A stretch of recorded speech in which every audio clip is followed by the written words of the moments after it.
Hello, everybody. The Sappy Sorcerer is back on his soapbox. It is Monday, August 24th, and it has been a week.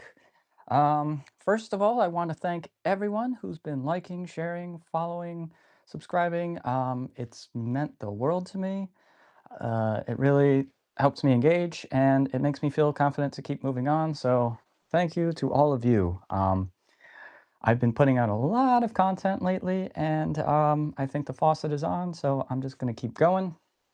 But last week, I intended to do the soapbox, and then just different things came up during the week. I had done Monster Mania last week, which I was going to talk about on Monday.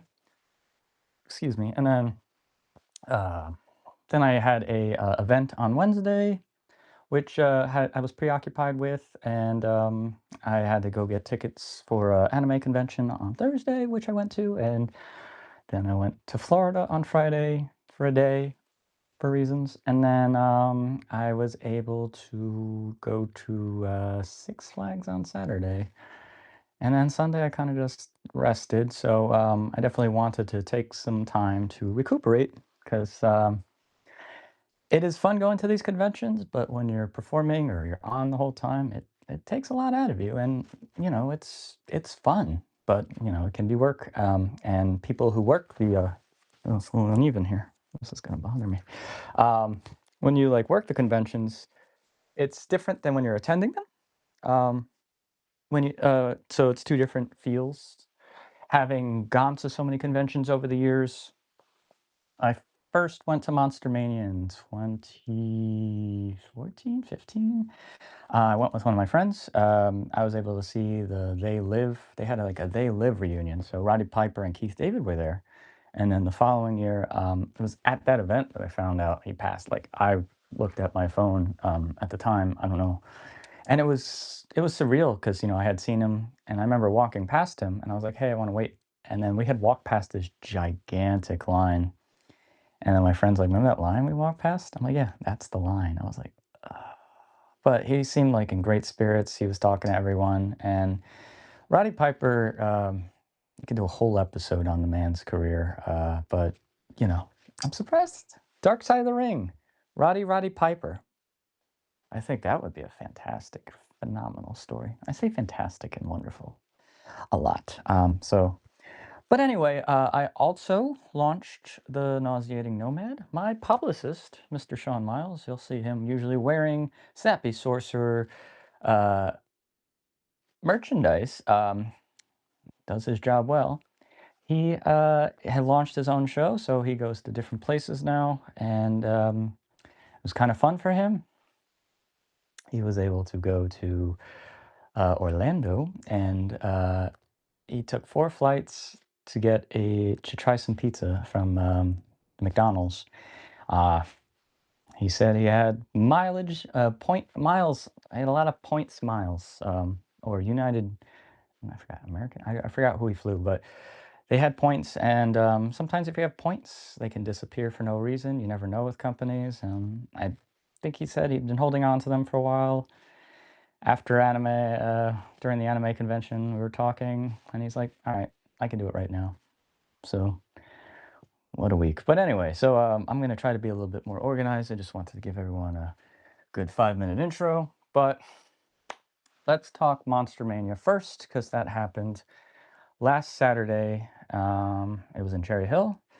And I had, I'm always trying to work on my outfit. So I've incorporated spats, which was awesome. I like wingtips, but moving around can be hard in dress shoes, especially at conventions. And when you're on your feet all day, you want to be as comfortable as humanly possible. So spats over sneakers. If you're not supposed to do that, I don't really care. It's helpful. Um, so I got there. This was the first event that I kind of spearheaded myself. I had attended other events because usually I'm invited.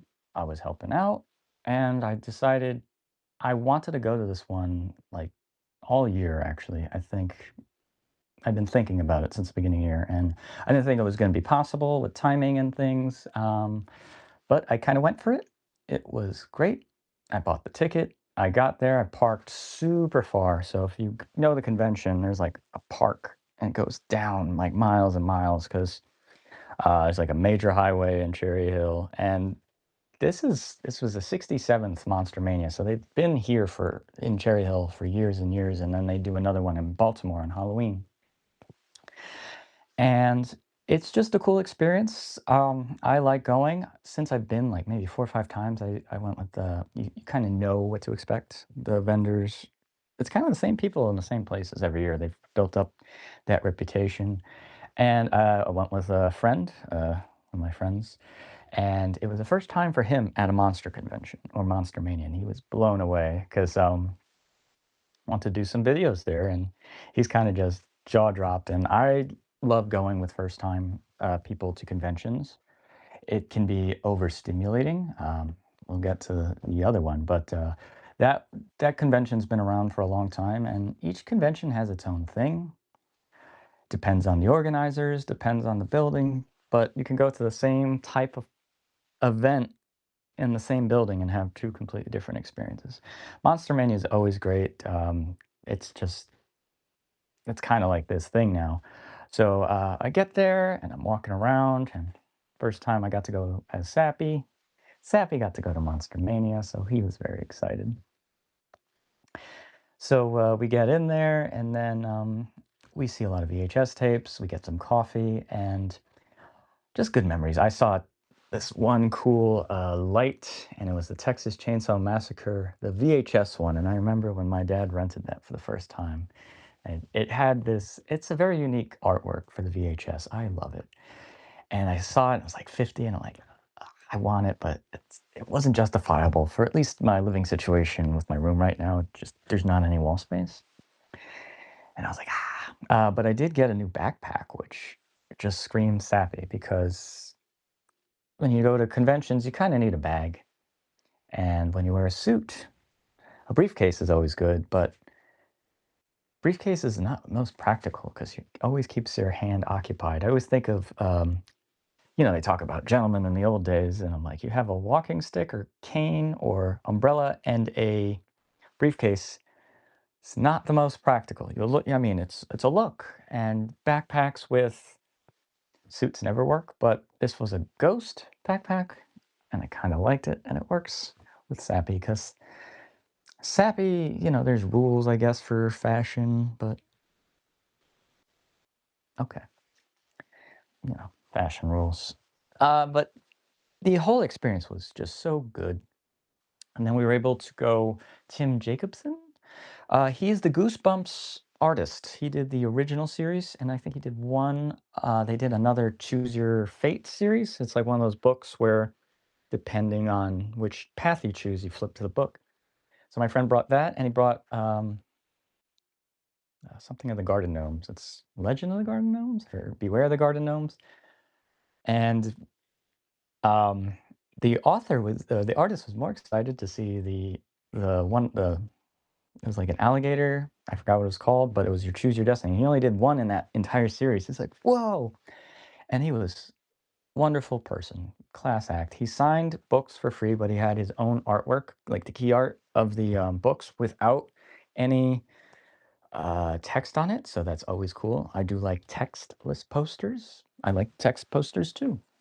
Like having them both because the key art is so good sometimes, and I've seen disc art, which you think could be an entire, you know, if I ever get to launch this home video library, not library, home video museum library, you definitely have a whole room of just key art. And if someone wants to help make that happen, or let me help you make it happen, physical media museum. It needs to be like the Smithsonian. It needs to be like, you know, the the Louvre of that.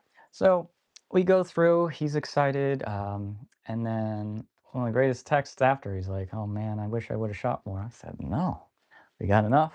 He had such a good time, and as I'm leaving, I see the profile of this guy that kind of looks like the angry video gamer James. And I saw him corner my eye, and I don't tend to geek out over people. Like I mean, I can geek out, but when it comes to celebrities, it's different. It's like you wanna talk to them, and they're there for you, but at the same time, it's like, they hear the same thing over and over, and I don't know what to say, like, I'd like to talk to them in a more long setting, I guess, but it's really cool for people who do wanna talk, they get the signatures, and what you notice about certain conventions is people come in for the signatures and they go. That after a while, that's kinda how it goes, they get their tickets, signatures, and it's a business, a lot of the artists have signatures, autographs, do text messages, and this is a source of income for them. I have no problem with that. I like seeing them, it's always cool to have them there, and the fact that they're there brings value and people get to see it. I was able to see Bryce Dallas Howard. I was very close to her, but her line was very long. I got to see James Remar, Dexter's dad, the Warriors. I was like super close. And you see the interactions, and you're always just so happy. Uh, what's his face? It's Doug something. Pinhead. Pinhead was there. I remember The Hills Have Eyes, like the guy. I remember I saw him there years back. So I saw Chewbacca once, Peter Mayhew. Sometimes there's wrestlers there. So the conventions kind of like just mix everyone in, and it was really cool. The it was just great. But when I saw the Angry Video Game Nerd, I geeked out. I geeked out. I said, James! Not Angry Video Game Nerd. I referred to him as his name. And then he turns and he smiles. I'm like, "Hey, can I get a photo?" He's like, "Let me just check in." And he checks in, and as soon as he turns around, he's already looking for me. So it's like, in terms of creators being kind, or, because a lot of times you hear stories about celebrities, but when you approach them, they're a public figure, but sometimes they can have the worst day of their life. You don't know that. So, I always try to err on the side of caution, but he was so great, took a picture. And he was a very, very, very influential YouTuber, especially to me. I remember I was actually in the other room here. I got really, I think it was some stomach bug, something. And I remember brat diet, bananas, rice, apples, tea. So I did my own thing is I did lemon lime Gatorade and bagels with butter. That instead of the rice, I kind of just did that kind of carb. And it was the only thing that was going down, so I'd have bagels, and I would like, all day, that was it. I'd have 3 bagels and Gatorade throughout the day, and I'd watch Angry Video Game Nerd because people always told me to get into 'em, and there was a period in my life where I was really kind of an asshole, and people would tell me to watch stuff, and then I'd tell them to watch stuff, and they wouldn't, so I wouldn't, and then eventually you realize, that shared experience thing that humans have can be lost sometimes when your head is a little too into your head. But seeing him was just so cool. I was able to get a photo, and he made an entire career, and it's like he's a YouTube legend at this point, right? He's been around over 20 years, and he saved, chronicalized, and I looked at some of his videos, they have 14 million, and then you see some that have less, like, I mean, not less, but it's not like 2 or something, it's like 200,000 compared to 14 million. You're like, oh, so not every video, even for them, hits. So that was encouraging. And he did a video last year on conventions, and he did one on Monster Mania. And I was like, I hope I get to see him one of these days. And I corner my eye as he's checking in, and I'm heading out. So good timing. I was able to get a couple of photos, and it's always a fun time. I wish I would have done some interviews, but it it was a bit it was so overwhelming. So when you go to these conventions, a lot of times you want to go in with a plan. Sometimes you want to create content, but you also want to enjoy a little bit of the festivities because if you're just working all the time, it's not going to be fun. But Monster Mania was great. They're doing 68 in Baltimore, and as of right now, it's a big question mark, but I have it penciled in. I think Elvira's going to be there. Elvira's a huge influence. And I think Dean Cundy might be there, and I love Dean Cundy. I've talked a lot about Psycho 2. He's also did Halloween 1, 2, and 3. That's why 3 is watchable, because Dean Cundy lensed it. Did Escape from New York, he did The Thing. He is just great cinematographer, and his relation like, I loved him working with John Carpenter, and those early Carpenter films up into that period just so good. It just looked so good. So, I don't know what I would say to him or if even how long his line would be, but I would love to talk to him. Maybe I'll get to. But seeing the Goosebumps author was really cool, and we got to have a little exchange. I like that, and it's a fun experience.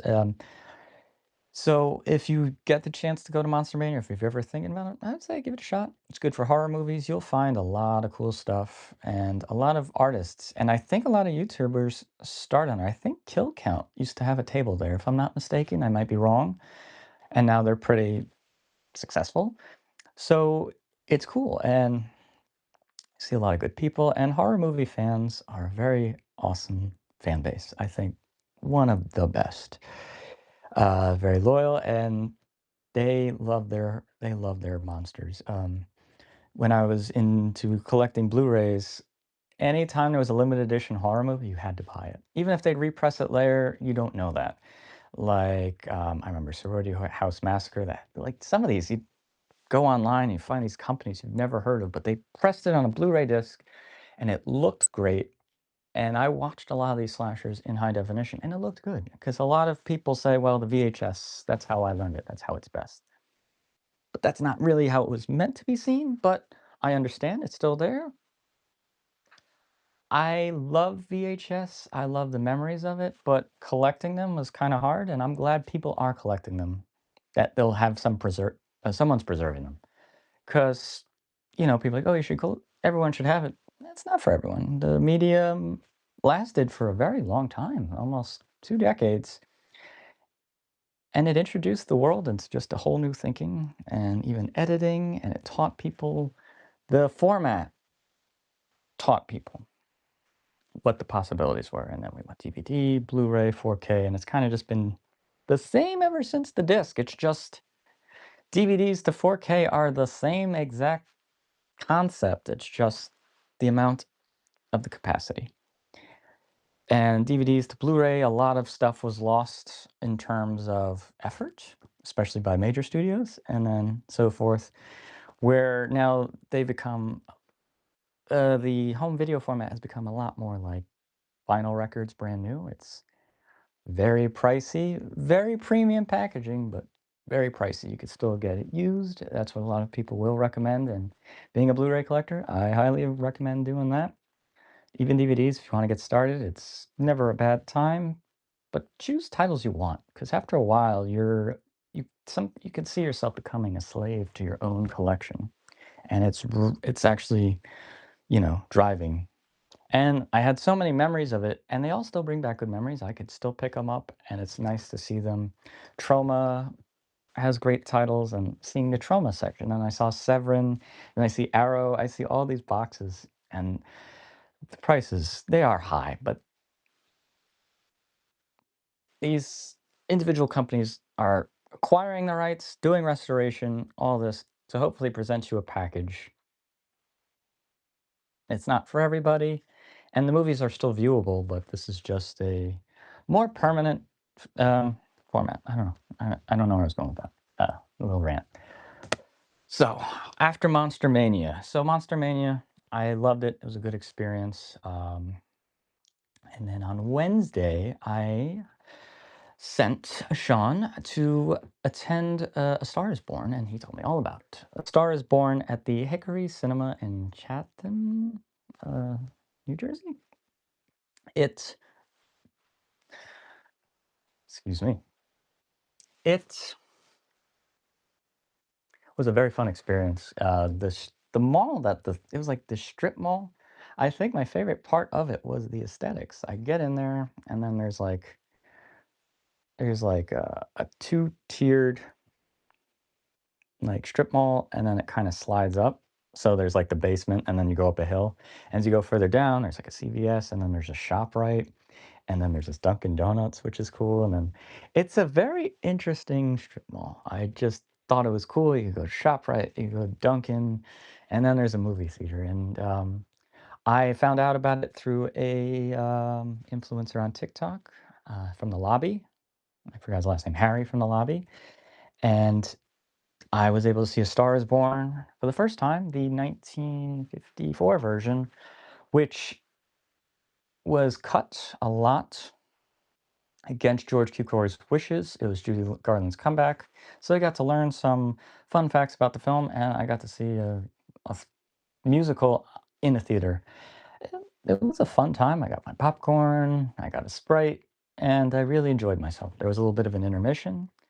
And having seen restorations of films with missing footage but lasting audio, that happens in a Mad World Roadshow version. It was on the Criterion Collection. But there's extended scenes with Buster Keaton where they have the audio, but they don't have the film. So they'll put pictures over it. And that was one of the first times, maybe second, when you watch older movies, a lot of times not all elements remain.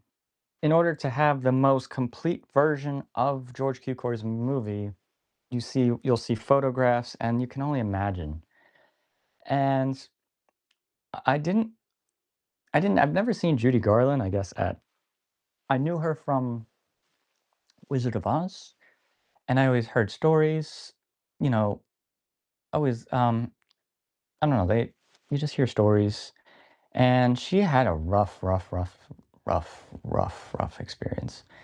And apparently she was difficult to work with. But then when you look into her past and what, MGM, because she used to do stuff with Mickey Rooney, they were giving her a lot of medication. They give her amphetamines to act, and then she'd have to take it to slow down. And like she was just so frazzled. And I think A Star Is Born is probably like it almost shows you what Judy Garland's going through without going. And you see, like, after there's four adaptations of this movie. There was the one in 1937. There was the one in the 50s. There was the one in the 70s with Barbara Streisand and Chris Christopherson. And of course, there was the one that came out, I was going to say a few years ago, but it's been more than that.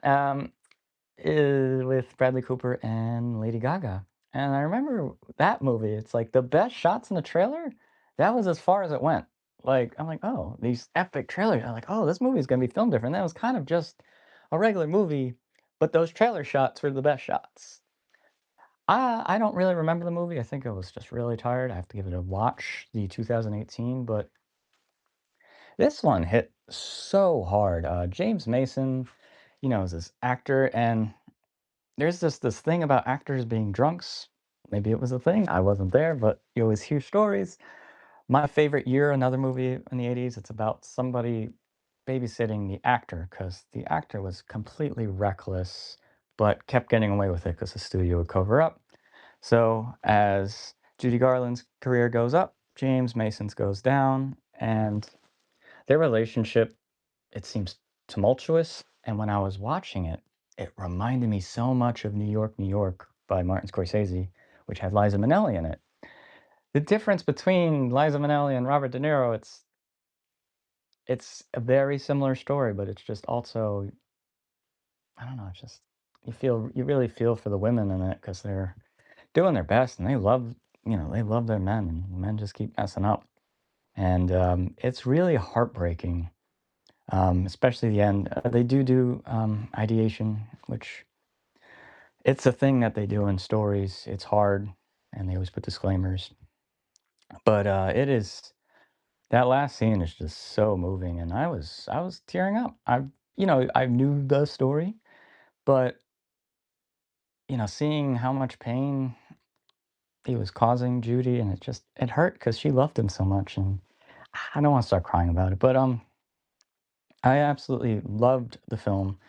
I had a whole new respect for Judy Garland. I think I knew she was good, but I was blown away, and she passed away at 47. She had so many struggles, but she was so talented. And I love the movie. It just shows her crying, and then they're like, okay, action.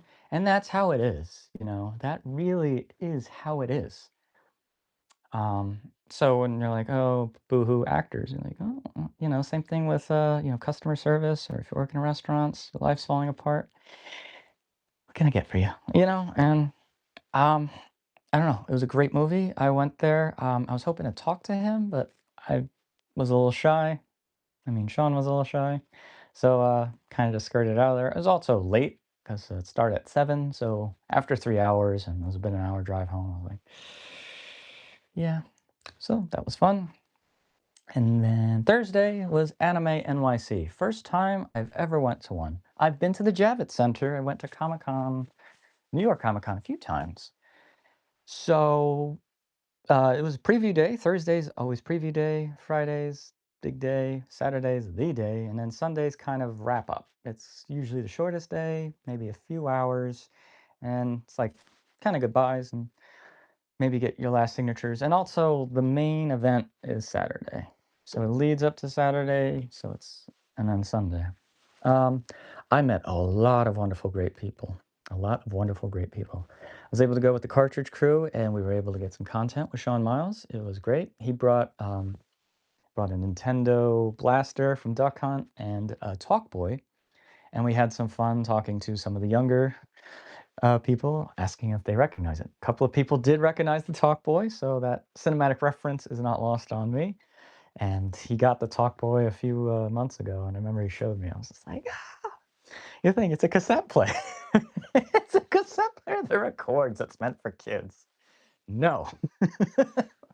This was a Talkboy. Macaulay Culkin had this. We're gonna go back to that. So that was just so fun. And then the cosplayers themselves, a lot of them, you see the professional cosplayers, they have fun. I like interviewing. So I had some fun with some interviews. I tried to have some questions, you want to have some sort of script, but at the same time, it depends on the people.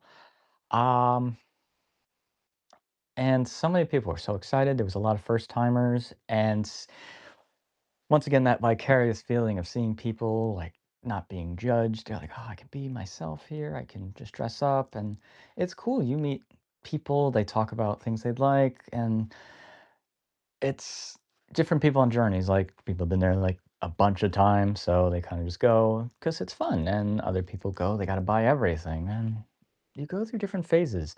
The best things of these conventions are generally the artist alleys. You can just walk up and down and meet a lot of cool people. Bam Comics was there, as a friend of the Cartridge Crew and Sappy. We were ecstatic to see him there. He's there and he has these designs. He gave me a sweet tooth sticker, which I have upstairs. If I had it, I'd show it. I'm sorry I don't have it right now. But he does really cool stuff. He's like, no AI, just coffee or just caffeine. He's got a great attitude. We got to see him a few weeks back. So going to the conventions and seeing people and they're trying and they're all out there because they all want to do this. They want this to be their thing. And yeah, why not? So it was a great learning experience. We were able to get a lot done in very little amount of time. And uh, Thursday, just occupied. Just that was the whole thing. And I got up really early that day. And then Friday comes. So let's send Sean to Orlando. Did he take me along? Of course, but I'm just not in any of the shots. So we get up, we're there at the airport 3:18. Then from 3:18, we don't get home until 12 the next day. So it's Anime NYC, then we're going to shoot a short for the Nauseating Nomad, aka Sean Miles, who wants to do some work, and I'm all for it. I said, let's do it on my channel. We'll do it together. And he wanted to do it, and I said, let's just do it. We go and we're like, we're gonna go make a video. Four, we're gonna go make this video, go to 4 planes. All right, let's video. Like I've seen travel influencers do it. I was like, well, my first time's not gonna be the best time.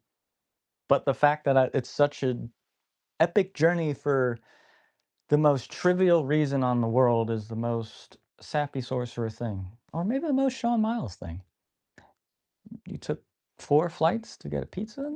No, I wanted to go to Florida. I had recently been reunited with a Game Boy Color, and I had got that in Florida, actually. Now you ask, why didn't you take it? Well, I don't know. I wanted to see if I could do it, if it was possible.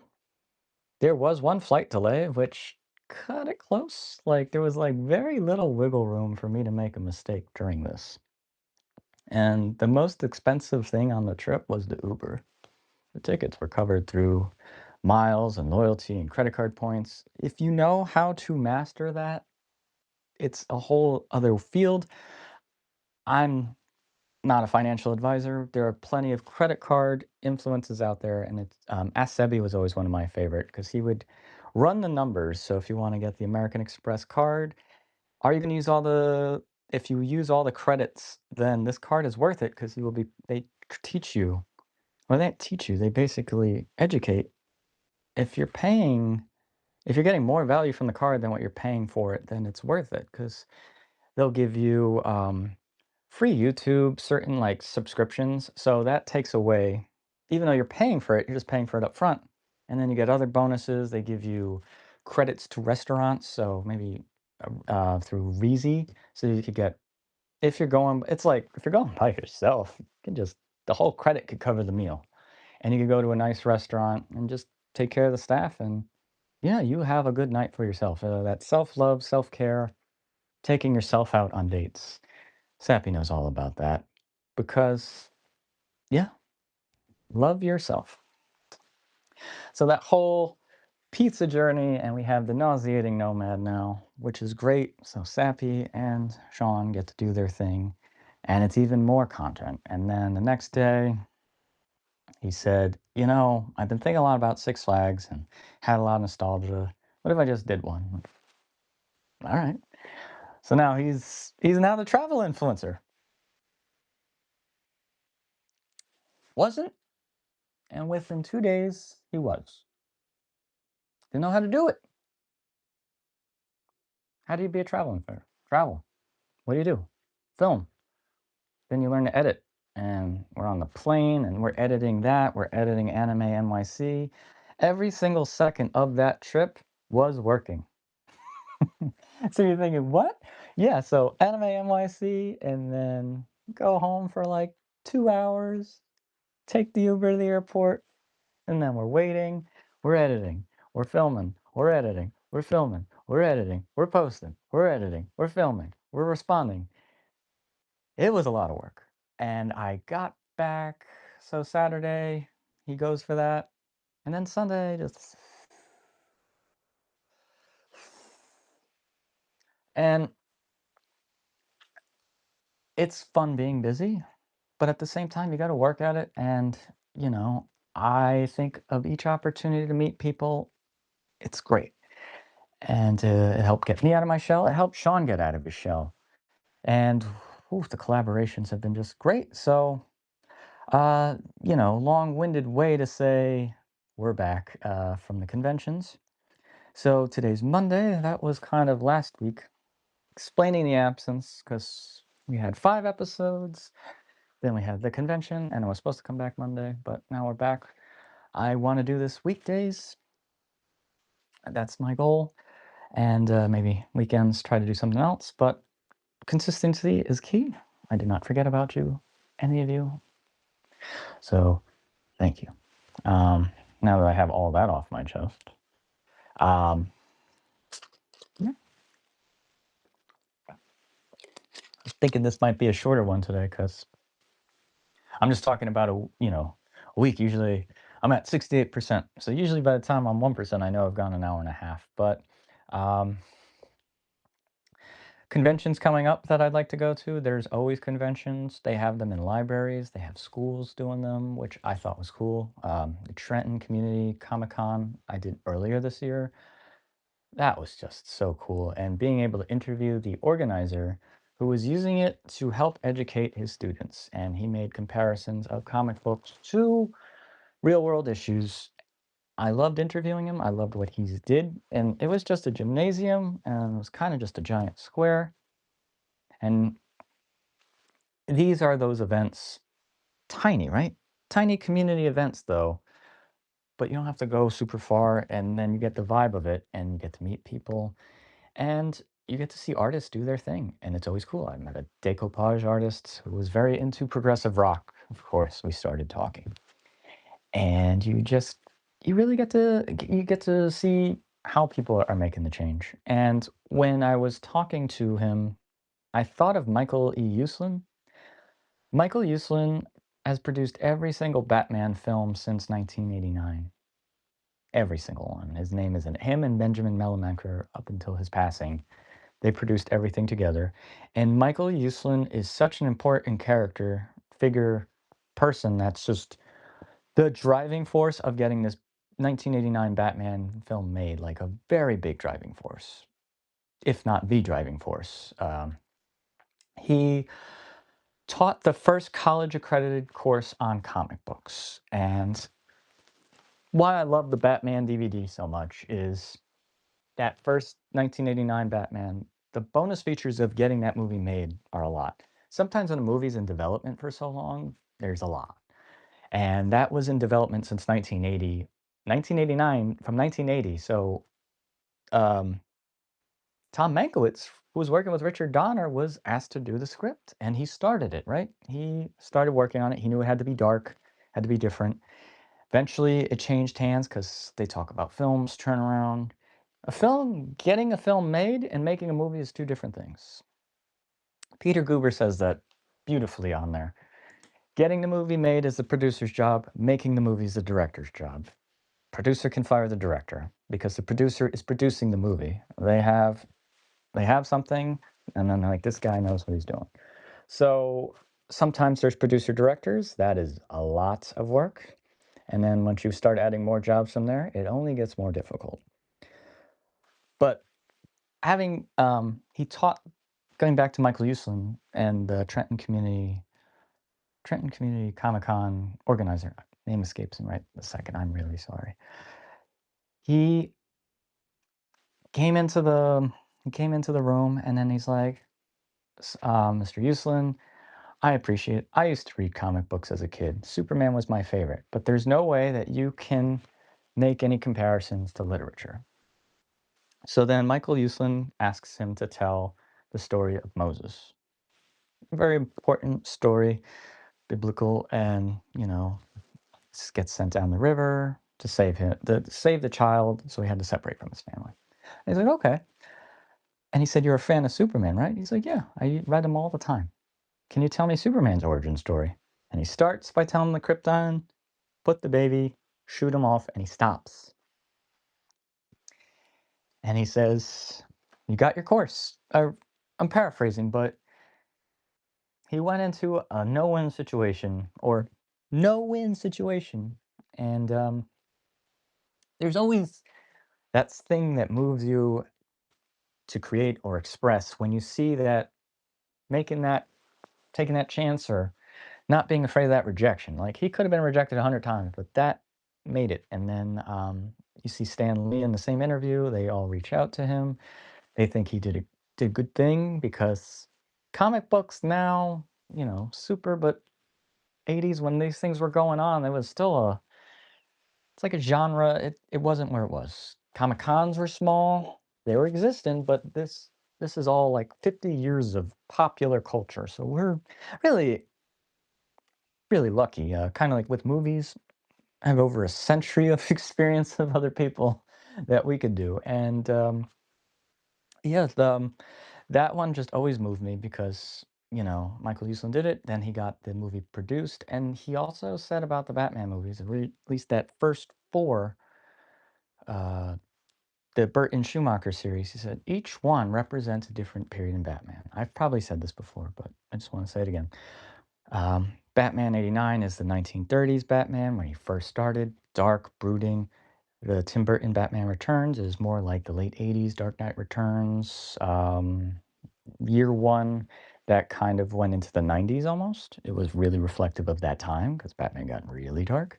Batman Forever was more like the 50s, which 50s were different. They were starting to go into the space age, and he was more of the atomic age, different type of Batman. Starting to introduce a little bit more campy elements, but it wasn't full there. And then Batman and Robin was full stop 1966 Batman, an homage, if you want. And I watched Batman and Robin back yesterday. I had it on, and I was like, oh. And it stinks to crap on movies because enough people will do that. And I remember watching and liking it as a kid. I'm like, what I like about it as a kid? There's a lot of characters, but you also see the script, and then when you watch the bonus features and you see how a lot of the staff cast was disappointed because they also wanted to. Batman Forever was so successful, they wanted to capitalize on it. They rushed it. Like Batman and Batman Returns was 3 years. Batman Returns, Batman Forever was 3 years. We want to do it in two. They rushed it. As a result of Batman and Robin, all future films were canceled, and then Batman Begins came out, and then Batman did reboots. So not like the '89 one made more money than Batman Begins, but the Dark Knight trilogy made more than all the Batman movies put together before that. It was building blocks, you know. And Uslan also he produces every Batman film. I don't executive producer. I don't know if he's produced, but always involved. And but just think, he taught that class, and then he got to get his vision was to get a serious Batman film on screen, and he did it. And he keeps putting Batman, and he also understands Batman's like this character that a lot of artists put their spin on. Nobody really owns Batman. Bob Kane and Bill Finger created Batman, and obviously the rights to him, but I don't think any singular artist can own him because so many artists have been telling so many good stories. And there's Batman anime, there's Aztec Batman, there's pirate Batman in the comics. It's just a universal character. This is not going to be a Batman chat, but I just want to quickly talk about the fun of going to conventions, because you can imagine Michael Uslan going to these, or maybe he still does. I don't know. I'd love to meet him. Um, and it's just stuff like that, you know, and being around like-minded people at conventions, because a lot of people want to have fun and they see Sappy. I've gotten a lot of different reactions, mostly smiles, and it's good because I don't know, it just feels good to be in a place with so many other people. Just, you know, it's nostalgia, it's living out it's a little vacation, and people, oh, these cosplayers, they come with 4 different outfits or 4 different days. Oh, I was blown away. And I met a lot of them on Thursday, and then over the course of the next few days, I see we're friends now, or you follow, and you start seeing all these costumes. Like, I'm Sappy. I'm just me. But they go, oh, they got these 3D printed things, and they're so passionate and proud, and they should be. They're, you know, cosplaying. Oh, you're dressing up for Halloween. Okay. I mean, they're all having a good time. They're spending money. They're making the economy go round. They're using their disposable income to enjoy themselves. There was a section of video games there, and I was like, oh my god! I wanted all these video games, and I didn't get them. But it's like, why do I want them? I'm not gonna play them, but I still wanted them. Like, it's just so much nostalgia. And as a nostalgic journalist, I want to know more about it. It's like, because it's weird how we have these rose-colored glasses, but I think it's nostalgia is more the feeling sometimes than the actual what you're nostalgic for. And it's such a great thing. So many people crap on it because they're like, oh, it's nostalgia shit, which it could be nostalgia shit. Anything can be shit. Anything can be called shit. Doesn't mean it is shit. To each their own. That's what I had. Have a friend that says, hey, you do you every time. So the pizza was interesting at McDonald's. It's not bad. I'd say it's pretty good. If you're in the Orlando area, I would check it out. I recall so many times of just thinking about McPizza because I really do like fast food marketing. I love marketing. I just like the images, it goes to so much effort to try to take your money. I'm like, well, I'm not gonna appreciate the art of it. You're not gonna get my money, but maybe I'll buy an advertisement. Like physically, I want to buy this 1980s McDonald's thing or a Batman Forever McDonald's bag. Would I buy that? It depends on how much. If it's over $5, I don't know. But then what am I gonna do with a McDonald's bag? Will I be able to preserve it as well as the person who had it? What? Anyway, sorry for that little tirade. But yeah, it's been a week since I've been on the soapbox, so I got to get back into it. But conventions, I highly recommend them. I like when people put them together. I need to go to a wrestling one. I know they have Starcasts. I don't know if they still have it. I remember they had it for a few years, and I think I'd have a lot of fun at like a wrestling convention. So that's probably next on my list. I don't know where they are. I don't know how I'm going to get to them, but I'm sure I'll find my way.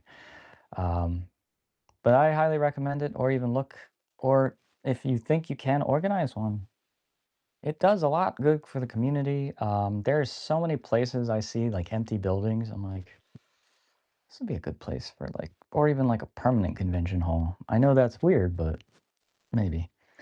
Um, I think I'm running out of things to say today about it. I kind of just wanted to get back in the saddle. So it will be a little bit shorter today. Um, I really just wanted to tell you all about those experiences, and I just wanted to tell you I'm still here. So I will be back tomorrow. I'm planning out for the week, and I will be meeting up with Andrew, the author, on Substack. We will be talking about Hitchcock. Penciled in on Thursday. Not sure about the time yet, but we will be talking about Alfred Hitchcock. We did our Bond episode, which was so much fun, and I definitely want to talk a lot about Hitchcock. It's one of my favorites. So that will be coming up this week. Oh, so we'll have two people talking about that. And yeah, we'll see what other surprises we have. Um, Thank you so much for joining me today on Sappy Soapbox. I'm the Sappy Sorcerer, and I will see you next time. Take care.